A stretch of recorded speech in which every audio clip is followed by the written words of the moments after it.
여러분 안녕하십니까? 선천병원 김상범 원장입니다. 오늘은 전방 십자인대 파열 중에서도 재파열에 대해서 알아보겠습니다. 재파열 계속 알아보고 있는데요. 오늘은 특히나 이 두 가지에 대해서 알아볼게요. 이식물의 충돌. 이식물이라는 것은 우리가 십자인대에 재근한 인대를 이야기해요. 자가근을 쓸 수도 있고 타가근을 쓸 수도 있고 같이 쓰는 혼합형 하이브리드를 쓸 수 있고 이런 것들을 이식근이라 그러는데 이식물의 충돌, 어디에 부딪힌다는 거죠.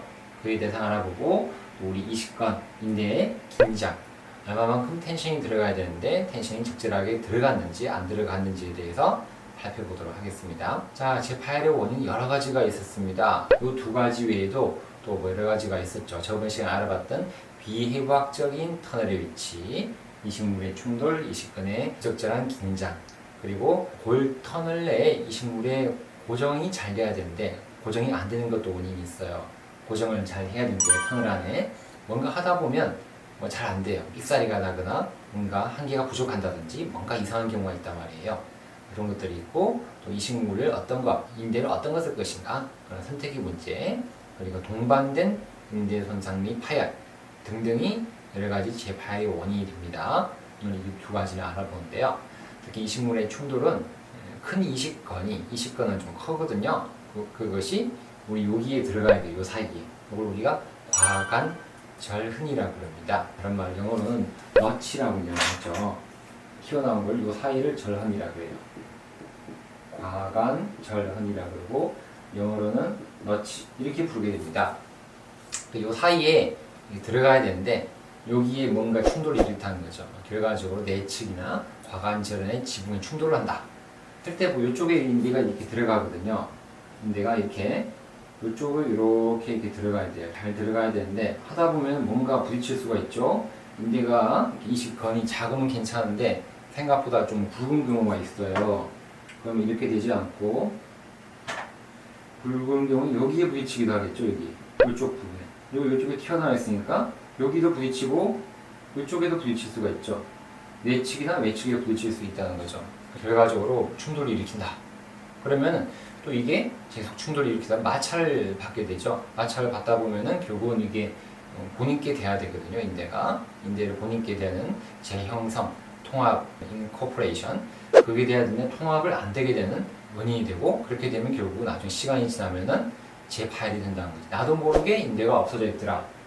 나도 모르게 재파열이 돼 있더라. 라는 경우가 꽤 있습니다. 다친 것도 없이 뭐 잘 건강하게 생각했는데 어느 순간 무릎이 뚝해요. 병원 가서 MR을 찍어보니까 남아있는 인대가 없더라. 그런 이야기를 한다는 거죠. 이런 경우가 많이 있다는 거죠. 이식물이 충돌을 일으킨다. 그리고 또 인대가 이렇게 올라가요. 십자인대가 이렇게 올라갔는데 이렇게 하면 예쁘게 이렇게 올라가면 참 좋은데 뭔가 여기 앞에다가 뭐 둥그런 게 이렇게 생기기도 해요. 이렇게 꽃처럼 뭔가 생기는데 이걸 우리가 사이클롭스라고 해요. 사이클롭스. 이걸 우리가 굳이 한글로 번역한다 그러면 덩어리 섬유 조직이다. 이게 인대가 제대로 형성이 돼야 되는데 인대가 형성이 제대로 안 되고 여기에 혈관이 과도하게 힐링이 되어가지고 생기는 조직이라고 이야기합니다. 또 다른 말로는 복수화된 전방관절 섬유종이라고 이야기하죠. 그래서 영어로는 또 localized anterior atherosclerosis 이런 게 생긴다면 사이클로스라고 그래요. 어쨌든 뭐 이게 너무 어려워요. 그냥 앞쪽에 생기는 덩어리 조직이다. 섬유성 조직이다. 여기 있으면 문제는 혹 같은 게 있으니까 뭐 구부릴 땐 좀 괜찮아요. 구부리게 되면 이렇게 구부러지니까 괜찮은데 무릎을 펴게 되면 이 뼈가 이렇게 대퇴골이 이렇게 지나가 있죠. 그러면서 여기 부딪혀요. 이렇게 부딪히게 되니까 여기에 충돌을 일으키는 거죠. 충돌. 그래서 이게 무릎이 아프니까 무릎이 다 안 펴져요. 신전 제한이 생긴다고 그러죠. 사이클로스는 신전 제한을 일으키더라. 그래서 어쨌든 이것도 있으면 안 좋아요. 여기 있게 되면은 아무래도 이렇게 십자인대 재근한 부위에 혈관이 많이 들어가야 되는데 이 녀석이 다 잡아먹어요. 다 잡아먹고 이 녀석만 커지게 되면 혹부리 영감처럼 혹이 한 개 생기고 또 욕심이나 상이 더 커지는 거예요. 안쪽에 생기기도 하고 이렇게 어쨌든 생기게 되면 이것 때문에 십자인대가 좀 약해지는 경향이 있다는 거죠. 이런 것도 뭐 충돌을 일으키는 원인이다 라고 이야기를 하죠. 그러니까 충돌을 피하기 위해서 수술 전에 엑스레이라든지 MRI를 잘 봐야 되겠습니다. 그래서 이게 얼마나 좁은지 박완전의 구조가 좁은지 넓은지를 미리 확인을 하고 또 뼈가 뾰족뾰족 튀어나온 사람들이 있어요. 관절염이 생겨가지고 골극이라 그러죠. 골극이라 그래서 이런데 뾰족뾰족 이렇게 뾰족뾰족 튀어나오기도 하고 이런 데가 뭐 뾰족뾰족 튀어나오기도 해요. 관절염이 이미 생겨져 있는 거죠. 그래서 이러한 골극이 형성이 돼 있는지를 확인을 해야 되겠습니다. 그래서 우리가 충돌을 피하기 위해서는 수술을 하는데 절흔 성형술이라고 그래요. 절흔 성형술, 영어로는 너치 플라스티라고 이야기하죠. 요걸 이제 뭐 성형술, 너치, 그래서 이제 플라스티. 그래서 여기가 튀어나와 있으니까 요거를 많이 튀어나온 경우가 많이 있어요. 이렇게 뾰족하게 하다 보면은 많이 튀어나오는 경우가 있어요. 생각보다 이거 뾰족하다 생각하지만 이거가 더 뾰족한 경우도 많이 있어요. 요거를 적절하게 인대가 올라가는데 방해가 안 되게끔 해서 여기도 안 부딪히게 하면은 우리가 그 힘줄이 인대가 올라간 부위가 안 부딪힌다는 거죠. 그래서 이걸 너치 성형술을 해줘야 되는데, 근데 또 적절하게 잘해야 돼요. 너무 심하게 할 경우에는 이제 뭐 앞쪽에 슬개하고 슬개골과 대퇴골이 움직이는데 슬개 대퇴 관절 부분에 해부학적인 구조물의 변형이 생기기 때문에 앞쪽에 좀 뭔가 안 좋을 수가 있어요. 그래서 적절하게 너무 과하게 하는 것도 안 좋더라. 하지만 또 너무 적게 하는 것도 안 좋아요. 너무 적게 하게 되면은 다시 자라나요. 다시 자라나가지고 이렇게 다시 또 불룩하게 튀어나와요. 이렇게. 또 다시 또 이렇게 생긴다는 거죠. 너무 작게 해도 안 되고 너무 많이 해도 안 되고, 그래서 그렇게 되면 이식근이 압박을 한다는 거죠. 적절하게 잘 해야 되겠죠. 뼈가 자라납니다. 너무 작게 하면. 그래서 또 적절한 절연 성형술을 하는 이유는 부딪히는 걸 막는 게 가장 크죠. 뼈가 다시 자라나는 걸 막는 게 큰데, 우리가 여기에 있으면은 시야가 안 좋아요. 시야가 인대를 넣을 공간을 확인해야 되는데, 여기가 타겟이죠. 여기가 타겟이라고 보면 되는데, 시야를 볼 때 이 앞에서부터 뒤를 보니까 여기서 만약 시야를 본다고 생각해 보세요. 이 뼈가 이렇게 자라나 있으면 이 뒤에 타겟이 안 보이는 거예요. 그러니까 이게 안 보이니까 이게 안 좋더라. 그래서 우리가 뒤쪽에 좋은 위치를 확보하기 위해서는 뾰족한 뼈를 잘라줘야 된다는 거죠. 앞에서 봐도 마찬가지예요. 뼈가 이렇게 좀 튀어나와 있는 경우가 있거든요. 앞쪽 부분이 튀어나와 있으면 이런 경우가 있어요. 뒤쪽으로 경골에서 보는데 여기가 이렇게 많이 튀어나와 있으면 볼록 2단으로 튀어나온 경우도 있어요. 이렇게 2단으로 볼록 이렇게 튀어나와 있으면 타겟은 여기에요. 튀어나와 있으면 뒤가 안 보이죠. 뒤가 안 보이니까 정확히 위치를 못하고 잘못하면 그건 여기 뚫게 돼요. 이쪽에. 그러면 안 되겠죠. 그래서 우리가 이렇게 불룩하게 튀어나와 있으면 이걸 깎아주는 거죠. 적절하게 좋은 시야를 확보하게끔 이렇게 잘 이렇게 스무스하게 깎아서 이쪽에다가 터널을 잘 넣을 수 있도록 대퇴골 뒤에 하기 위해서 우리가 적절한 절흔 성형술 너치 플라스티를 해야 되겠습니다. 자, 그러면 이제 이식근이 긴장 이야기 해볼게요. 계속 이식근 긴장을 안 해서 긴장하고 있어요. 난 언제 나오냐고 긴장하고 있는데, 이식근은 긴장이 잘 해야 돼요. 어느 정도가 적절한지에 대해서는 논란거리예요. 얼마만큼 세게 당겨야 되는지, 아니면 적절하게 당겨, 느슨하게 당겨야 되는지 논란거리긴 한데, 어쨌든 간에 이야기하기로는 부적절하게 당기게 되면, 느슨하게 당기게 되면은 재건술한 인대, 이식근이 실패한다. 우리 모든 물체는 마찬가지예요. 기계 만들 때 이렇게 드라이브로 나사를 쪼잖아요. 너무 세게 쪼게 되면 안 좋지만은 너무 느슨한 게 더 문제죠. 느슨하면은 나사가 볼트가 빠지죠. 결국 빠지기 때문에 그래서 느슨한 게 더 문제죠. 너무 과한 것보다는 어쨌든 느슨한 게 문제다. 그래서 이식근이 긴장도를 20에서 40N이 적당하다라고 이야기하고, 평균적으로 30N 전후로 당겨주면 좋다고 이야기를 합니다. 생리적인 이완의 필요성과 운동학적인 영향을 고려해서 그렇게 평균을 낸 거예요. 20에서 40 사이가 좋더라. 거의 신전 상태에서 이식근을 고정해야 돼요. 이렇게 뭐 무릎을 구부린 상태에서 이렇게 하면 안 되고, 다 편 상태에서, 신전 상태에서 20에서 40N의 힘으로 당겨서 고정을 해야 됩니다. 근데 또 40N이라는 게 기계로 당겨보면 이렇게 텐션을 하는 기계가 있는데, 나중에 영상에서 보여드릴게요. 그 텐션을 하는 그 기계를 못 쓰는 경우가 있어요. 그럴 때는 적절하게 잘 당겨야 돼요. 이건 경험이죠, 경험. 일자가 여기 옆에 있는 어시스트랑 같이 얼마만큼 당기는지는 이 경험이 필요한 거죠. 그걸 잘 당겨서 우리가 적절하게 고정을 잘 할 때 인대가 튼튼하더라. 또 수술하는 도중에 잘 확인을 해봐야 돼요. 뭐 아무리 20에서 40으로 고정을 했다 하더라도 생각보다 한쪽이 느슨한 경우가 있어요. 인대를 통으로 넣는 게 아니라 가닥으로 넣거든요. 가닥으로 이렇게 가닥으로 넣게 되면 이제 두 개의 가닥으로 나눌 수가 있어요. A라는 가닥, B라는 가닥 두 개로 나눌 수가 있는데 A라는 가닥은 튼튼해요. 아주 강하다. 근데 이 가닥은 약한 경우가 있습니다. 이 가닥은 A 가닥은 강하고 B 가닥은 약하고 당겼을 때 왜냐면 사람은 숨이 당겼을 때 두 가닥을 당겼을 때 똑같이 당길 수는 없겠죠. 하다 보면 오른손이 센 사람은 오른쪽을 A라고 당기면 A는 센데 왼쪽으로 당겼는데 약하게 되면 B는 약해지거든요.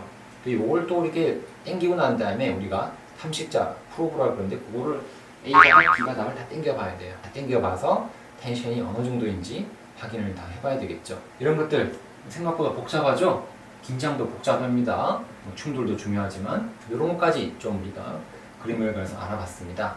이해 좀 되셨나요? 이해되신 분들은 손들어 주시고 손들어 주셨군요. 감사합니다. 이해가 되셨으니까 이해 안 되신 분도 있죠? 생각보다 많이 계시는데 그렇다 그러면 이해 안 되신 분들을 위해서 영상을 또 준비했거든요. 기다리고 있었죠? 영상 좀 보시고 설명을 자세히 더 나누도록 하겠습니다.